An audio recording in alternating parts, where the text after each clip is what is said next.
Hey, what's going, guys? I just wanted to hop on because I wanted to talk about Bleach. You know, it's so much fun to watch right now.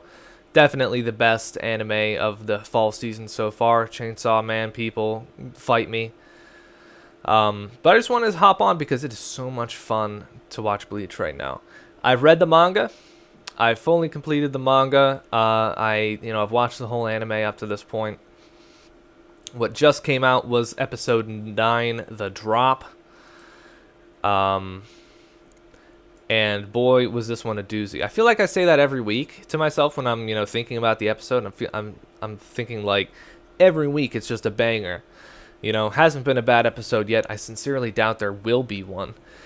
But anyway, let's talk about what happened in this episode. So first we get, we open up where I thought we would because I have a general understanding of the pacing week to week because I've read the manga. Where I expected, we started out with Nanao going into Shunsui's office. And Shunsui has received a message from Central 46 saying, you are going to be the new head captain of the 13 Court Guard squads and also the captain of Squad 1. Captain of Squad 1 is also like mainly administrative. I think that's what they do, Squad 1 usually. But anyway, he says we might have to, part ways because she might, be staying as the lieutenant, an interim captain of Squad 8 while they find a new captain and stuff like that. So it's really uncertain. So we open on that little tidbit, and then next thing we see is we're in the Squad 0 palaces. We're in the Kirin estate back with Ichigo and Tenjiro. And Ichigo is being like, submerged in the water and stuff like that. It's crazy. Then he's like, why are we doing this? It's that's not what you do. Is like hold people underwater and all that. But Ichigo turns out to be fully healed. Tenjiro comes at him and is like, okay, if you weren't fully healed, you probably would have died there. So that's a bit of a hardcore way to do it. And then he's like, okay, you can go to the next estate. So he's about to send Ichigo away, and then Renji pops up from the bath, and he's like, I'm coming too. And then, so many people clown on Renji and stuff like that. It's like, he takes so many L's, he, uses his Bankai, and it doesn't do anything most of the time. But got to give props to Renji here. He was able to take Tenjiro's, punch, and he didn't even get knocked down from it.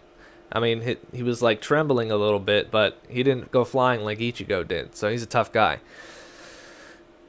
Tenjiro goes on to like talk about how with his brothers who take off their, bathing suits and then they like burst into flames. They're saying, I can't believe these people can sit in, the bath naked, and not die because the excessive healing. And then Tenjiro's basically like, they're impressive. Ichigo especially, he somehow broke my skin when I hit him. So, yeah, it's crazy. Then we move on back to Shunsui.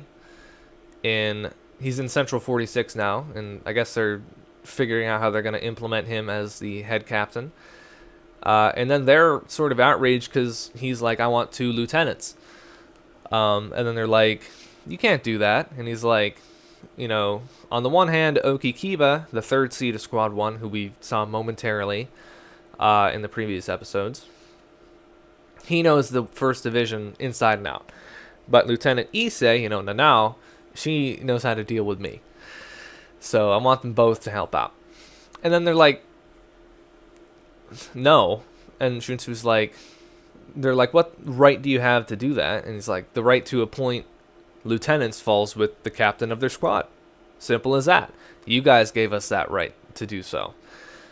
So they're like, fine. And then he's like, for my first act as head captain, I want to teach Kenpachi Zaraki the way of the sword.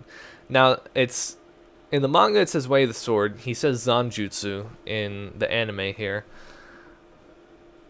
With in regards to that sort of like translation thing, I thought from the manga he was saying like kendo, but I think he already had learned kendo when he did that with Genryusai. So Zanjutsu, for people who don't know, is sort of like swordsmanship, but in like different ways than like traditional kendo. Also taking into account like shikai and bankai and stuff like that, of which Kenpachi doesn't have either. So he needs some training in that regard. And then they're like, "No way, we can't let you do we can't let you do that, because if he gets any more powerful, he's going to rebel against us, and there's going to be nothing we can do." And Shunsui goes on to explain, Captain Kuchiki and the others have, been taken to the Spirit Palace, and also everyone got fucked up here. So we can't let, Captain Zaraki's strength be wasted. And he's like, "Are you guys going to be able to protect yourself if we can't due to your stupid mandates?" And then they sort of like relent on him. Excuse me. At this juncture, he welcomes in his special guest. He's like, "I'm going to leave Captain Zaraki to you, Captain Unohana." And you're like, "What? Unohana? Why her? She's a healer." But then he says, "Or should I say, the first Kenpachi." When I read this in the manga, I was shook. That is a lot of people's reaction seeing this for the first time now in the anime. Like, what the hell? How? Like, this makes no sense. How is she, the first Kenpachi? And people were like, "Wait, that was her that we saw in that little tidbit of the first, the original 13 Court Guard Squad captains. That was her." It looked a lot like her. Some people had their thoughts. It's confirmed now for those people. Anyway, they kind of just leave us with that. And then we cut to Ichigo and Renji, flying through the air, going to their next palace. They go into the Gaton estate. And, they get there and they're greeted by Kiryu Hikifune. And then, she cooks him a bunch of food. And then they start eating. They're apprehensive at first because I think it's like a Mr. Miyagi type thing. Like, you have to eat and train. Because that's what Kisuke had done before. Dumb stuff like that. But they just start eating, and then eventually Ichigo's like, "Is it okay for us to be, fooling around, taking baths and eating while everyone else is, getting the screws put on them there to make sure they don't die, when the next invasion comes?" And then Renji's like, "Dude, we gotta, we healed up. That makes you hungry. You gotta eat so you can, take care of your body so that we don't die when we have to train." And then, yeah, it makes a lot of sense. Kiryu comes out all skinny. She explains that, she uses up all her spiritual pressure when she cooks, so it, makes her change from skinny to big.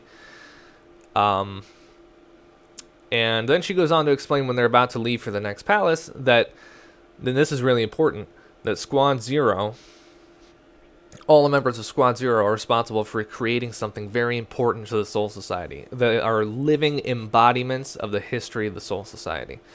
What she had done and created was the technology and the concept of substitute souls and stuff like that. So, like, the basis for, like, Khan and, like, Rukia's Chappie and everything like that, which is really groundbreaking. So it makes sense that she was elevated to that position in the Turn Back the Pendulum arc. In the next estate that they're going to, the Ho estate, the Houden, is the home of Oetsu Nimaya, that dude with the like crazy sneakers and the afro. And he was the one who created the Zanpakuto. So that's fucking crazy. The guy who created the Zanpakuto. So that's, where they're headed. But anyway, we leave them, and then we go to a very dark place. We go to Muken, which is the lowest level of the central jail, underneath, like, the Squad 1 barracks. People will notice that's where Aizen is being kept as well. but it's explained that the Muken is, infinitely large, stretches out infinitely in all directions, sealed off without the slightest breach.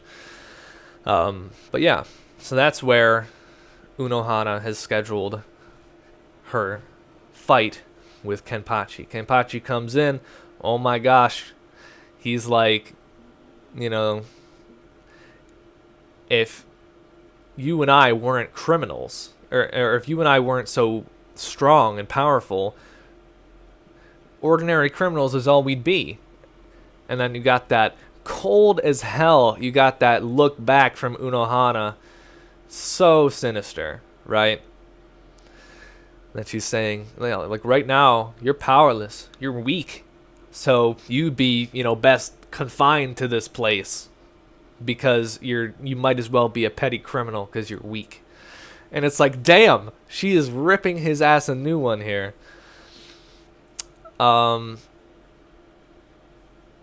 Anyway, they start fight.